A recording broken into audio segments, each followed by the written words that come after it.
Before the legendary vehicles rolled in, the Soviets built everything: tiny tankettes, swimming tanks, blazing fast BTS, and multi-turreted beasts. This wild lineup shows how the Red Army evolved to crush the Axis. Let's begin with light tanks and tankettes. T-27. This was a tiny tankette based on a British design. It saw initial service but was quickly deemed obsolete for combat. T-37A, the Soviet Union's first mass-produced amphibious tank. It was useful for reconnaissance and river crossings in the early years of the war. T-38, an improvement over the T-37A. This little amphibious tank still had thin armor, limiting its usefulness when facing serious opposition. T-40, a highly modern light tank for 1940. It featured a functional amphibious capability and good mobility, serving primarily in reconnaissance roles. T-40S. This was the land-only variant of the T-40.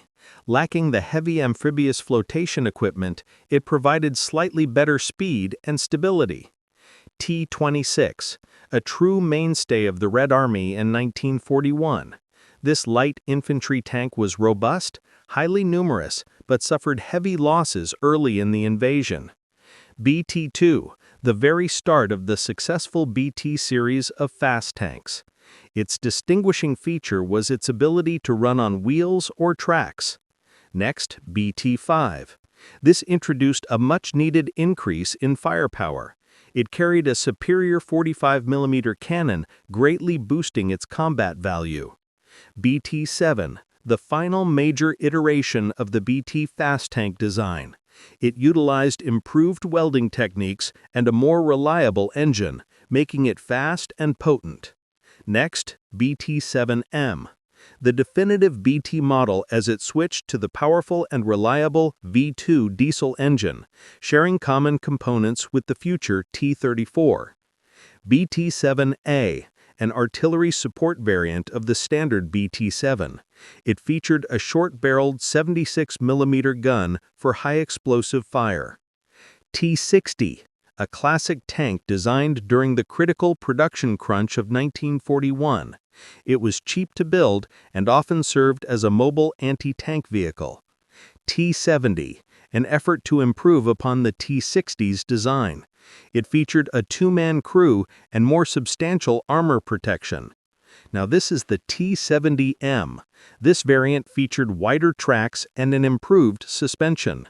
These changes helped dramatically increase its reliability and mobility on poor terrain. T-80, a rare and sophisticated light tank. It was the final development in the series, but production was soon canceled in favor of medium tanks. T-50, one of the best light infantry tanks of the early war. It had excellent sloped armor, but it proved too complex and expensive for mass production. T-18, the first truly indigenous Soviet tank design. It was based on the French Renault FT and primarily served as a training vehicle when the war began. Next up, medium tanks.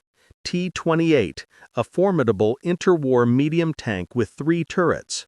Though imposing, its thin armor made it vulnerable to German anti-tank guns in 1941. T-34-76, the tank that revolutionized warfare in 1941.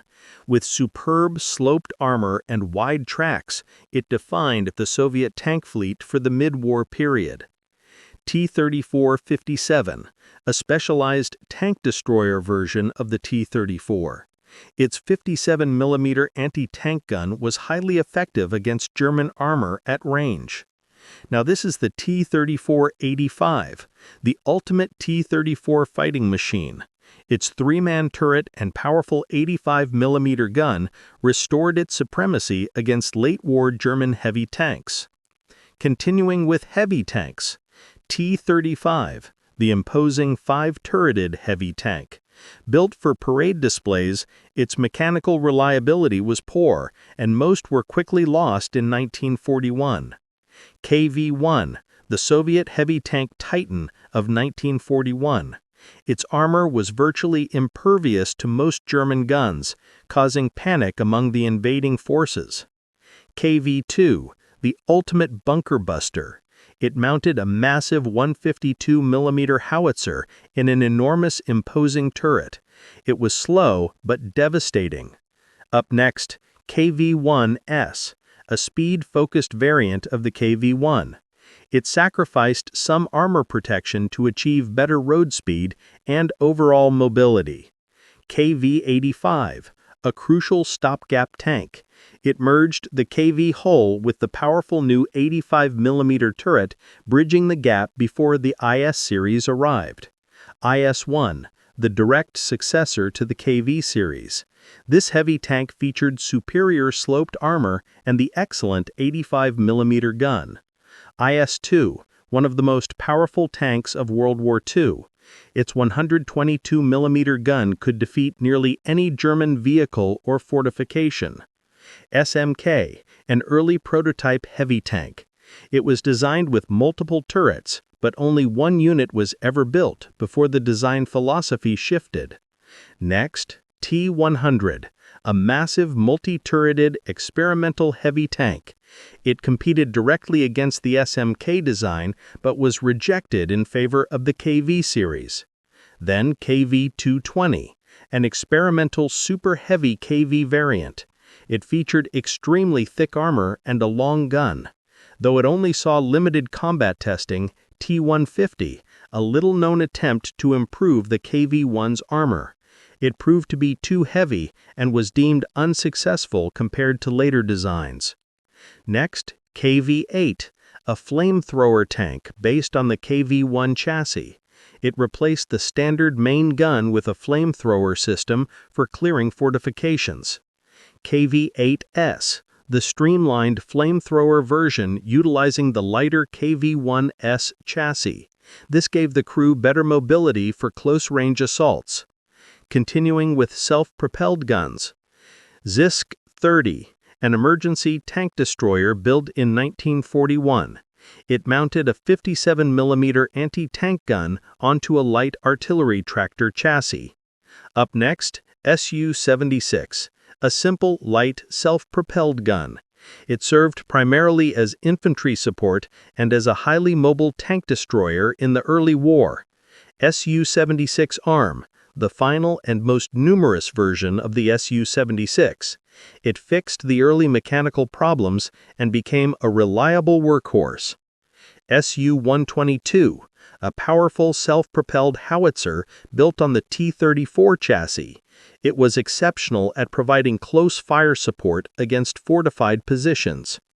Su-85, the first true purpose-built Soviet tank destroyer. It featured the excellent 85mm anti-tank gun mounted in a low-profile chassis. Su-85M. This version incorporated the commander's cupola and thicker frontal armor from the Su-100, a definite improvement in protection. Su-100, a formidable late-war tank destroyer. Its powerful 100mm gun could take on any German tank at combat range. Su-152, known as the Beast Killer. This self-propelled gun mounted the massive 152mm howitzer, devastating against heavy tanks and fortifications alike. Up next, ISU-122, an adaptation of the IS chassis for a powerful assault gun role. It fielded the huge 122mm cannon ISU-122S, the improved version featuring a faster loading mechanism and a distinct muzzle brake. It increased the rate of fire dramatically. Now this is the ISU-152, the ultimate heavy assault gun of the Soviet Union. This self-propelled artillery piece used its 152mm gun as a massive close support weapon. The next one, Su-100Y, an enormous prototype self-propelled gun.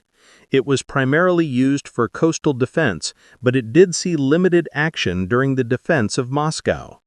Su-14, a heavily armored pre-war prototype self-propelled howitzer. Only a few were built, and they were pressed into service in 1941.